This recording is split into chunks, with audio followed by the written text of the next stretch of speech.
Well, grand opening, grand closing. You just don't play boxing.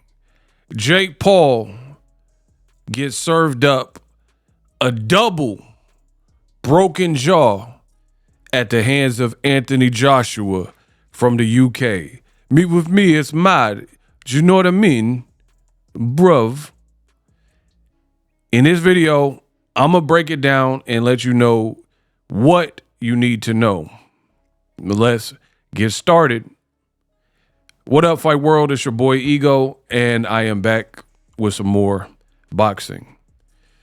Well, the saying remains true. You don't play boxing.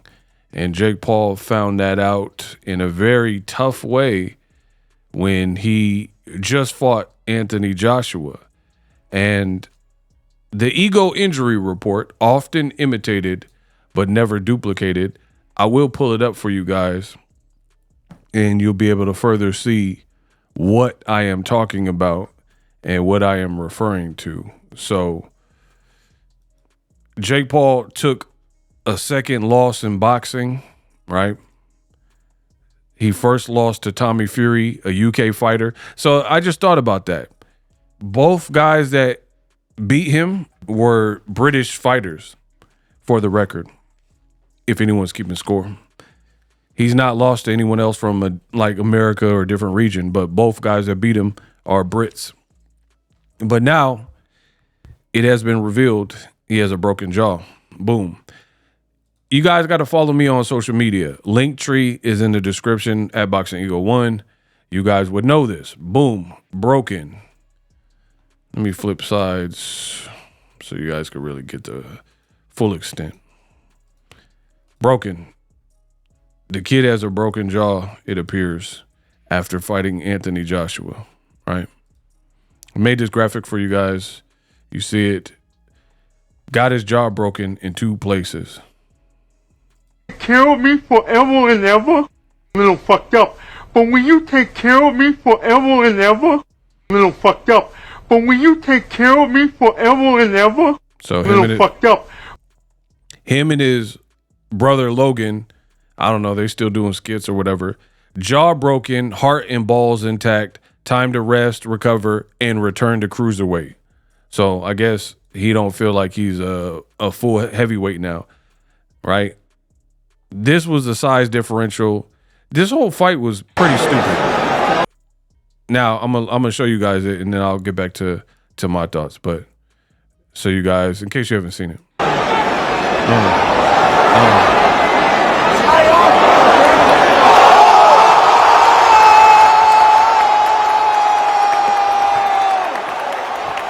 And he doesn't beat the count.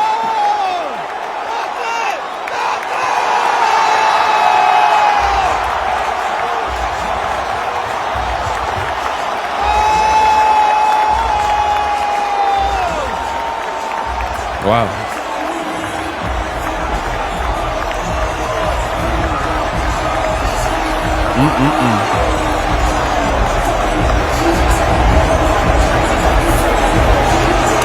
He sat him down.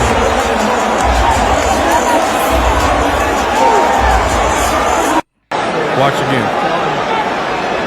Oh, battery.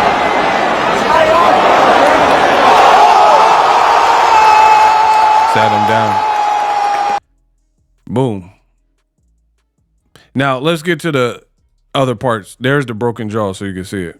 You see, you look inside, you can see his whole teeth is messed up.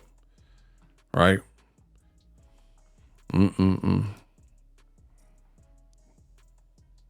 Now you don't got to be a doctor to be able to look at that. You see the blood piling up. You see that's not normal, right? So Joshua, this is how the whole fight looked, by the way, where Joshua, he was on his feet and it looked like Jake Paul was proposing. He just was on his knees, kept being on his knees. There were some wrestling moments. It was awful fight. Smile. Look. It's fine, right? Yeah. Smile. Here, Conor. It's fine, right? Yeah. Bloody. See his mouth all bloody. Smile. Here, Conor. It's fine. You said he took his hardest punch. He did get back up. It just wasn't before the count. And it was game over for Jake Paul. That right. You said he took. Joshua got the easy bag, y'all. He got the easy bag. Jake Paul, like, here's another post, just so you guys can see. Jake Paul says, double broken jaw. Give me Canelo in 10 days. So, again, he's still trying to make jokes and stuff, but his jaw's broken in 2 spots.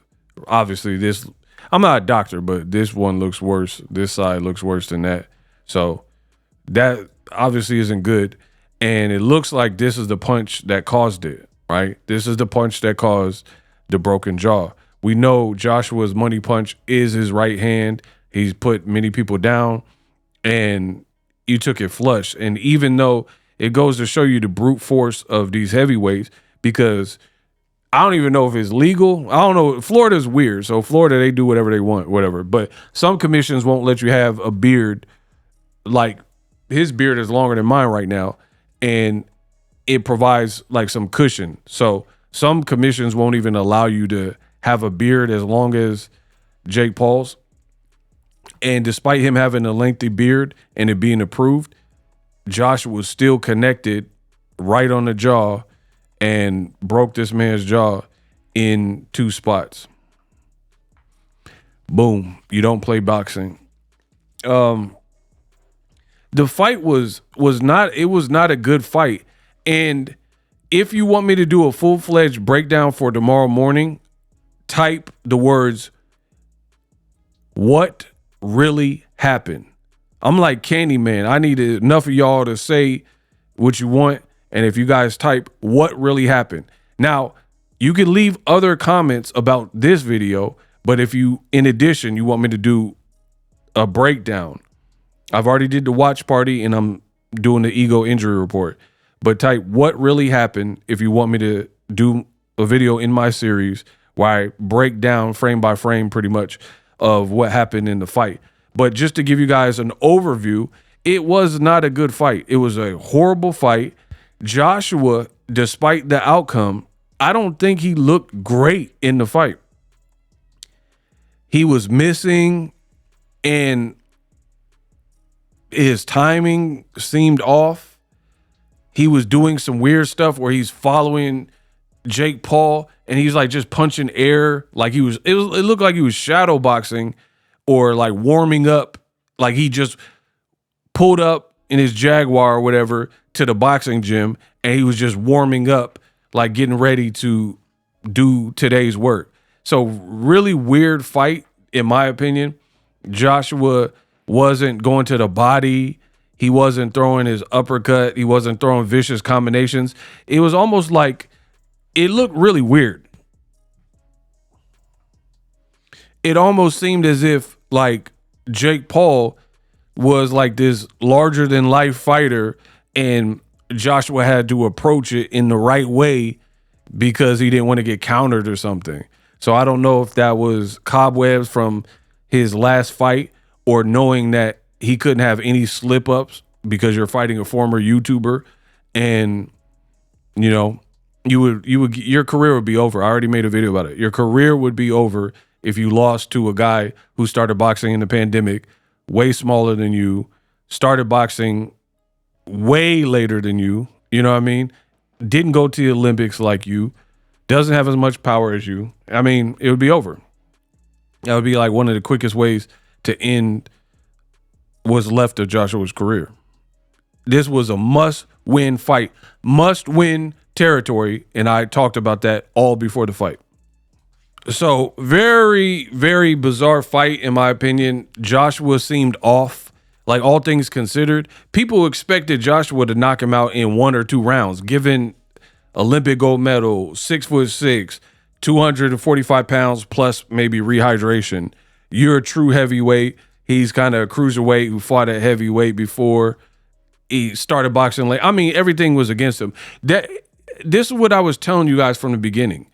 This fight didn't make any sense to me. To go from Tank Davis, who's a beast, and probably after watching the fight, probably would have been worse than Joshua. And I can explain that in a whole separate video. But to go from a guy, Tank, and now you're fighting 6'6" Joshua. None of it really made sense to me. And the way Jake Paul was conducting himself and acting, he made it seem almost as if there was like some big mystery or enigma about Joshua that only he knew. And I told you, for that, I'm going to watch it out of pure curiosity, but I don't trust the fight. This is what I said before the fight. I don't really trust the fight. It feels weird, and I have a feeling people are going to be disappointed. These are the things I said before the fight, and I was right. Now, some people may be happy with the outcome. It is what it is because Jake Paul took an L and lost, but it just wasn't a good fight. And I'm not a fan of gathering everybody, getting everybody in a room, and getting everyone's attention and kind of wasting their time for boxing, because then people look at boxing, they see Jake Paul spilling over, taking a knee like Colin Kaepernick, coming, even though he came out with a Hulk Hogan who was racist, a Hulk Hogan montage motif, right? You kept taking the Kaepernick knee, spilling over, grabbing him, try to take him down. It was a sloppy fight. It was clinching, and you just moved for the whole first 4 rounds. Moving. You guys are getting paid big money. Now, there's going to be a lot of people that were like, oh, man, you got to give people credit. You got to give Jake Paul a lot of credit because he's doing it. Listen, I don't have to do anything, first of all. Second of all, there's a difference between being brave and being foolish, right? Being brave and being foolish. It doesn't make me brave if I am barefoot running across 4 lanes on an expressway, 4 lanes of traffic at freeway speeds. That don't make me brave because I keep running and darting across and semis are coming, meow, right? And cars are coming. That don't make you brave. It kind of makes you a fool to even try that. You know what I mean? So the only allure for this fight was, what does Joshua... Nothing was adding up to me about this fight. Everybody with a boxing brain, was like, Joshua can seriously hurt this kid and really, permanently damage him, right? So what did Jake Paul see in this particular fight where he felt like, hey, this is the fight I want to take? And then now the fans of boxing, the diehard fans of boxing who believe that Joshua could permanently ruin Jake Paul, were kind of right, because now the kid got a broken jaw in 2 spots. I mean, have you known anyone in boxing who had a broken jaw that got better after the broken jaw? You see what I'm saying? Like, look at his jaw, especially on this side right up here. Like, that's not something that makes you better. Like, if you have an ACL tear or a broken jaw, that's not supposed to happen. Your brain, your skull is not meant for You said he took his trauma. You know what I mean? So it don't really help you. So I'm really almost at a loss for words, which doesn't happen often, because I'm like, what is the point of this fight? Joshua looked bad and ultimately did what people thought he would do, even worse. People thought it would be like Jake Paul should be asleep in the first 3 rounds. You let him kind of linger on, which is, I guess, kind of a win for Jake Paul, because he didn't get knocked out worse than Ngannou. So that's kind of an L for Joshua in that department. Yes, he got the victory, but it really shouldn't even go on Joshua's record, this type of fight. One guy just moving, clearly out of their depth at this point where you should be. And then the bad side for Jake Paul is now you picked up this ego injury report, nasty broken jaw in 2 different places that's going to require some time to heal. Even if you go back to cruiserweight, that might now be a sweet spot if you get cracked in your jaw. You know what I mean? Plus, I'm not a doctor, but I know it does require some time to recover from a broken jaw. Victor Ortiz had a broken jaw. And again, Victor Ortiz didn't get better after Jose Cito Lopez broke his jaw. It just didn't happen. If you look at Victor Ortiz's best moments, probably came before that happened. So, yeah, people express the dangers of this particular fight, and it all came true. It all came true. And now Jake Paul has a broken jaw. Cool. And you know, they're going to give you a time frame. I'm looking right now. It says 6 to 12 weeks for initial bone healing. It can extend to 3 to 6 months. You know, people could have complications. It just depends. Not all breaks and fractures are identical. So he's going to have to get with his doctor on that. I just don't see what the point of this fight is. You know what I mean? And again, it's cool to make money. You made a lot of money. He made some money. But really, is it worth it if you get injured to the point where it's going to be harder to develop now? So I don't know. I don't even know how to feel about this fight. And on top of it, it wasn't like a classic fight. It wasn't a fight where I would watch it again. You let me know in the comment section if you would watch this fight again. But for me, I say no. You know what I mean? There was nothing about it. It has no redemptive quality. If anything, at best, people watch the highlight of Joshua breaking Jake Paul's jaw on social media. That's a 10-second clip. But I feel like I never need to go to Netflix and look in the archives to watch this fight again. I watched it in real time. It was what it was.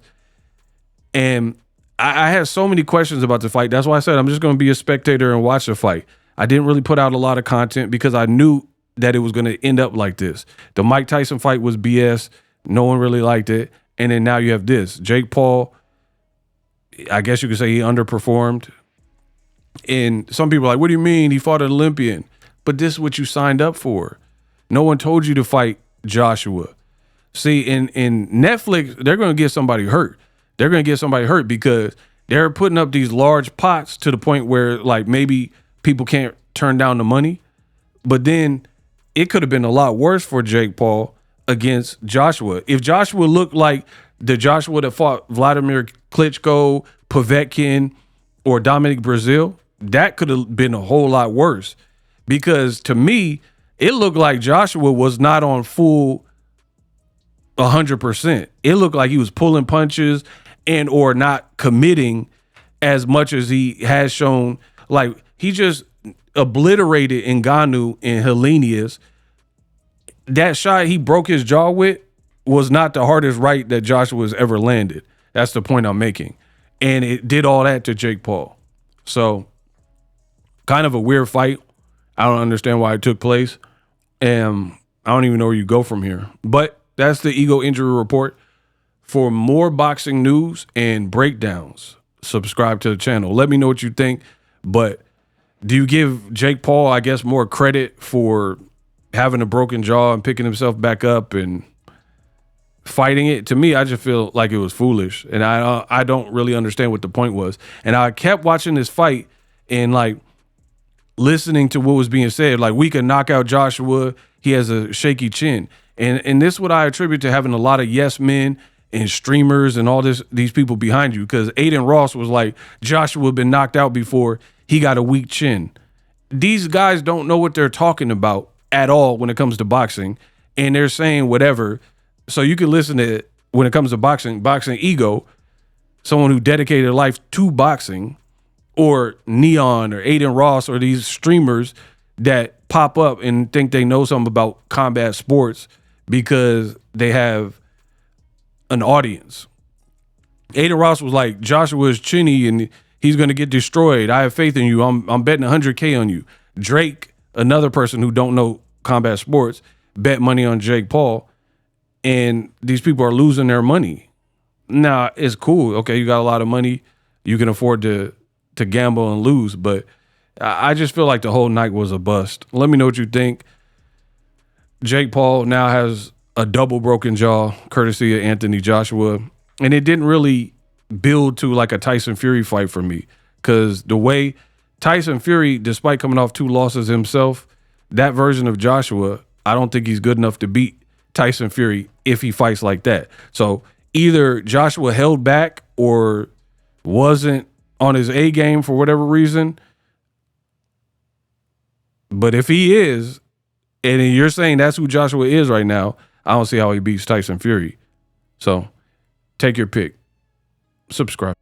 Live streaming can be tough, which is why I use StreamYard. Click the link in the description for StreamYard, which is an awesome tool that enables you to set up your stream with ease of use. Get great results with live streaming. It's what I use. Stream to social media with ease with StreamYard. Live streaming is here to stay. Engage with your audience using StreamYard. Great way to reach out to your audience and connect. So you need a tool that can do that.